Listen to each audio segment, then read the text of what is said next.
Adélio Demeterco, além de saborear, e você manja bem o que é um pirogue, né? É verdade. Aliás, vamos aproveitar. O que é um pirogue?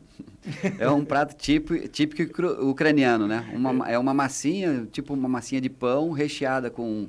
O tradicional é recheada com batatas, cebola e pode ter um pouquinho de queijo. Mas aqui no Brasil tudo vira meio pizza, tem de tudo. Verdade. Prudentópolis é especialista nisso, né? Verdade, a minha mãe faz, é uma delícia, é o prato preferido da família. Qual é o prato, entre aspas, do que vem por aí na questão turística, na questão de empreendimento, a partir dessa nova etapa de um novo grupo também de pessoas, depois de uma nova licitação do Parque Nacional de Iguaçu, pelo prazo de 30 anos? O que está planejado, o que vem no primeiro momento? Dá um panorama sobre isso, Adélio. Em primeiro lugar, né, eu acredito que o parque vai passar por uma grande transformação, né, do turismo no Parque Nacional do Iguaçu. Nós temos hoje um turismo muito voltado só às cataratas, né? Passeio do Macuco Safari, tem um passeio de rafting e o Hotel das Cataratas funcionando, né? Para os hóspedes lá. Então é bastante limitado em uma área natural maravilhosa, né? Uma das maiores reservas de Mata Atlântica do país, com muitos recursos naturais, escassos no mundo inteiro, né? E esse projeto prevê uma transformação de fato, né, nessa visitação. Sair só das cataratas, que é nosso principal atrativo, continuará sendo a principal atração do parque, da cidade, mas oportunizar outras atividades dentro do parque, né, de ecoturismo, de turismo de aventura, diversas outras atividades que vão transformar de verdade num parque, a exemplo de outros parques que nós temos no mundo, né, Yellowstone como referência, enfim. Porque nós estamos hoje, até ontem, né, que era o final, antes de ontem, né, terminou o contrato anterior, estávamos muito restritos nas atividades turísticas dentro do parque. Por conta disso, abre-se, né, uma série de oportunidades que já estão previstas nessa nova licitação, de novas infraestruturas. Então, assim, o parque tem um período de 5 anos para que ocorra essa transformação de fato, né? Ou seja, algo para meio logo, né? É rápido, né? Quando a gente fala nisso, porque nós temos tem muita gente esperando, né? Já alguma coisa para amanhã. Isso não é possível ainda. Então, nós temos que primeiro cumprir agora essa etapa de finalizar os projetos, porque a licitação entregou o processo licitatório, entregou projetos conceituais somente, né? Nós temos que transformar esses projetos conceituais em projetos executivos, tem a parte de licenciamento, tem contratação de construtoras, tem contratação dos estudos prévios da parte geológica, de impacto ambiental. Enfim, tem um ano que é o que nós entendemos que vai durar essa fase, ou seja, nós esperamos obras de fato a partir de 2024. Perfeito. Agora, pelo que você diz, vai se colocar um ponto assim, acentuando essa questão do turismo de experiência, que o mundo inteiro está em busca disso. Sim, e nós temos aqui, né? O parque tem, né, uma área enorme, diversos recursos naturais que ainda não são aproveitados, né, para o turismo. Outros polos, não só de Foz do Iguaçu, dois polos especificamente ali na região de Céu Azul e outro na região de Capanema, né, que tem outros aspectos turísticos que serão valorizados, principalmente para o turismo regional. De fato, nas cataratas, que é o nosso polo aqui em Foz do Iguaçu, o que envolve, né, essa transformação do turismo aqui, vamos dizer assim? Tudo, desde o centro de visitantes. Então, o centro de visitantes vai passar por uma grande reformulação, o sistema de transporte do parque vai ser mudado, vai ser criado um novo modal de transporte. Por exemplo, nós vamos incluir as bicicletas de fato como né, uma modalidade de transporte dentro do parque. É muito procurado porque esse percurso dentro do parque de bicicleta é uma tendência mundial e é uma forma muito mais agradável de você já começar o passeio do centro de visitantes dentro do parque. Nós teremos ali a implantação, o primeiro polo turístico depois do centro de visitantes é o polo turístico da usina São João, né? Então, nós teremos ali uma área turística com um parque de aventuras, com uma série de atividades de aventura nessa nessa área tão esperada, né? Que todo mundo fala, a usina São João, todo mundo quer isso. Então, assim, tem uma demanda já reprimida para o turismo nessa área do parque. Aproveitamento da trilha do Poço Preto, da trilha das Bananeiras.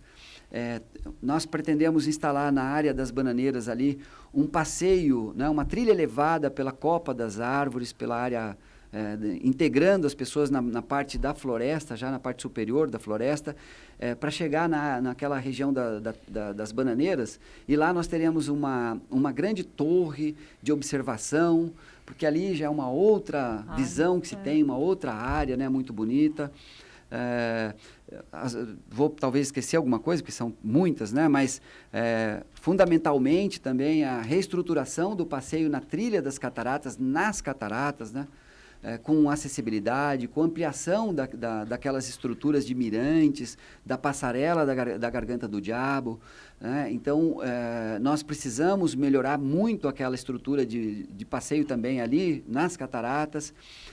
A área do Porto Canoas, ampliação da área do Porto Canoas, né? Nós estamos propondo ao ICMBio, tem previsto a instalação do teleférico ligando o centro de visitantes à usina São João. Nós estamos propondo ao ICMBio que esse teleférico seja instalado naquele percurso entre o Porto Canoas, ali no final do passeio das cataratas, né? Para retorno até a área do hotel. Esse teleférico com visão panorâmica das cataratas, né? Seria praticamente toda a trilha ali com o teleférico? O retorno. O retorno? Na margem direita para quem retorna, ou seja, o passeio continua pelas trilhas, né? Com a reformulação daquela estrutura das trilhas, mas tem uma oportunidade de instalar esse teleférico com uma saída, né? De forma especial, assim, porque o parque não oferece isso, né? Então, seria uma ampliação e uma nova forma de se ver as cataratas, além de desafogar um pouco esse fluxo das pessoas e de trânsito entre o Porto Canoas e o Hotel das Cataratas, né? O seu fã-clube começa a se manifestar aqui, Adélio. O Luizão Pereira fala assim, parabéns ao Adélio, meu grande amigo, esse é o cara. Valeu, Luizão, obrigado pelo carinho. Já cito também outros, vou aproveitar agora só o Alessandro Neumann também mandando aqui o seu alô. Dante Quadra conosco, Adélio Demeterco e o Emerson Augusto, o Ceará. Tá certo. Quanto tempo essa concessão, Adélio?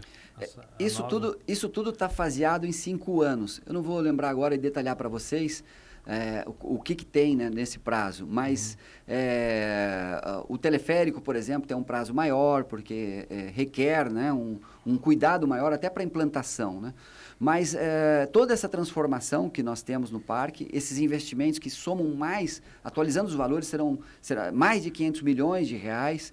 Eu tenho um número, eu nem sei se é verdade, ouvi um dia que a ponte, só a ponte, não a perimetral, construção de aduana e tudo, me falaram da grandeza de 250 milhões, me parece, um investimento na ponte, não sei se você são 84 milhões de dólares. De dólares, né?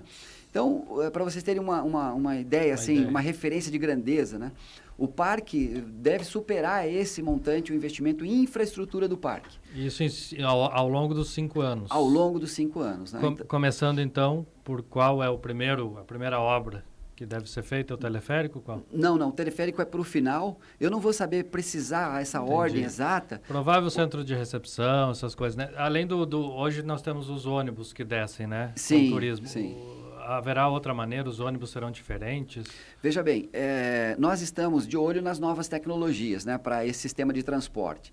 Então, assim, nós estamos no meio de uma transição tecnológica para essas soluções. O que nós encontramos e que nós entendemos que no primeiro momento, porque isso eu me lembro bem, são 2 anos para a gente implantar o novo sistema de transporte. É provável que esse novo sistema de transporte agora, entre contratar e estar à disposição em 2 anos, porque a indústria demora, do ponto de contratação até a entrega do serviço, vai um tempo. Então, provavelmente que o que terá disponível talvez seja ônibus elétrico. Então, talvez na primeira fase agora, nessa primeira entrega, não tenha uma grande transformação. Mas não necessariamente que o que a gente vai colocar daqui 2 anos seja a solução para os próximos 30. Né? A gente vai querer sempre trazer a melhor solução, a maior inovação, não só de tecnologia, mas do ponto de vista de sustentabilidade e de experiência para os usuários. Né? Então, a gente está olhando agora qual que é a solução que a gente vai ter de primeiro momento para resolver essa situação nos 2 anos, que é o que nós temos como obrigação, e ficar de olho para alguma inovação ainda maior e alguma coisa que possa ser de grande transformação nesse serviço do parque, né? Perfeito. Cida Costa entra na conversa com Adélio Demetério, que também com o Emerson Augusto, o Ceará, que faz assessoria, está aqui acompanhando o Adélio no bate-papo de hoje. Só a gente tem visto as planilhas que o Ceará tem nos mandado do crescimento de visitação. E aí a gente começa a fazer uma retrospectiva do que foi o auge dos últimos anos, que batemos recorde atrás do recorde. Esse recorde está muito próximo da gente bater os maiores índices de visitação, e os países que estão vindo, a gente já retoma a visitação com estrangeiros de um formato um pouco maior e melhor. É isso que eu já penso em... Vou deixar essa para o Emerson, né? Pois é, ele que sempre busca essa estatística. Ele que está olhando sempre esses números. Quem vem primeiro, os argentinos, na visitação, quem está em termos de... Porque é uma preocupação com relação a Foz do Iguaçu, mais voos, mais estrangeiros, a gente sabe da visitação. O Festival de Turismo tem quantos mil interessados na nossa visitação aqui em Foz do Iguaçu hoje, né? Mas essa estatística, ela pode crescer? O que dá para se dizer, Ceará? Os números, assim, são bons, são positivos. O parque vem recuperando aí mês a mês a visitação, né, antes da pandemia. Até hoje nós já recebemos no parque, desde o dia 1º de janeiro, 1.275.000 visitantes, né? É um número bom, né, se nós analisarmos tudo o que aconteceu no planeta, né? Em 2019, recebemos ao final, né, do ano, no dia 31, 2 milhões de visitantes. Esse ano, devemos receber aí próximo de 1.400.000 visitantes, talvez até superar, né? O mês está só começando, né? A partir do dia 20, nós devemos receber muito mais visitantes aí, pessoas que estão procurando Foz do Iguaçu para viver momentos especiais aí, para a alegria da cidade, da rede hoteleira. Daquele ranking de visitantes Ceará, que era brasileiros, argentinos, paraguaios, eu acho. Exato. E ele se alterou por causa pós a pandemia, ou continua a visitação desses países igual? Fortaleceu bastante o Brasil, cresceu bastante a visitação de brasileiros. Cresceu, é uma mudança, né, no cresceu perfil de visitantes. a visitação do Mercosul. Os europeus, asiáticos ainda estão abaixo. Nós temos a expectativa de melhorar essa visitação internacional em 2023 e 2024. Isso tem a ver com as linhas aéreas no mundo, que ainda não voltaram como era, né? E também uma crise na Europa. Crise na Europa, linhas aéreas, guerra. Tudo isso influi. É que nesse aspecto, assim, tem uma série de coisas que são de mercado mesmo. As companhias aéreas. Elas só por ser companhia já é grande, né? Exatamente. Para ser é grande. Elas fazem leasing dos aviões. Não tinha muito movimento, devolver os aviões. A retomada vai ser de acordo com aquilo que o mercado for apresentando. Nesse sentido, Ceará e Adélio, é claro que sempre tem uma questão histórica, um fato atrás de um acontecimento, tem toda uma história que veio até ali. A gente se alegrava muito com o número de visitantes em Foz do Iguaçu, 2 milhões, vão chegar a 3 milhões. Mas se a gente comparar isso com aquela torrezinha iluminada lá em Paris, é nada, né? Os caras vão lá para visitar um monte de ferro iluminado e vão lá 6, 8 milhões por ano para visitar aquilo. Me parece que uma das coisas que ajuda um pouco nesse aspecto e agora, de uma forma toda especial, a gente tem a dificuldade de conexão aérea com Foz do Iguaçu, né? Você tem via São Paulo, mas se quiser ir daqui para Curitiba é fácil. Você pega um voo até Manaus, de Manaus até Belém, de Belém até o Sergipe, né? Lá... Aí depois você vem chegando e 2 dias depois já chega em Foz, né? Por todo o potencial econômico, por tudo que representa, inclusive aquele que agora detém esse contrato de concessão, não poderia ser um dos agentes a sentar na mesa, a mobilização, para que isso pudesse ser um pouco alterado, modificado. Nós teremos a duplicação da rodovia das Cataratas, o que pela questão terrestre vai facilitar muito. O aeroporto foi ampliado, reformado. Só falta os teco-teco voar mais para cá, Adélio. Tem toda a razão, Nélio. Eu vejo que esse alinhamento, na verdade, ele vai acontecer nesse próximo ano, né? Então, foi um ano de grandes mudanças na cidade, de chegadas aí no aeroporto, da CCR, mudança também do modelo de gestão do aeroporto. No parque agora, essa nova concessão com uma abertura muito grande de atuação da nova concessionária para estabelecer mais parcerias com a cidade, com esses agentes importantes, com outras empresas como a CCR. Eu acredito que tudo isso vai facilitar. A iniciativa privada tem uma condição melhor para agir de forma mais rápida, né? Então, vocês viram aí os investimentos no aeroporto, em toda essa infraestrutura. Acredito que Itaipu Binacional também continuará sendo um grande parceiro da cidade, né? Eu vejo assim que Foz do Iguaçu vai abrir em 2023, de fato, um novo ciclo de crescimento.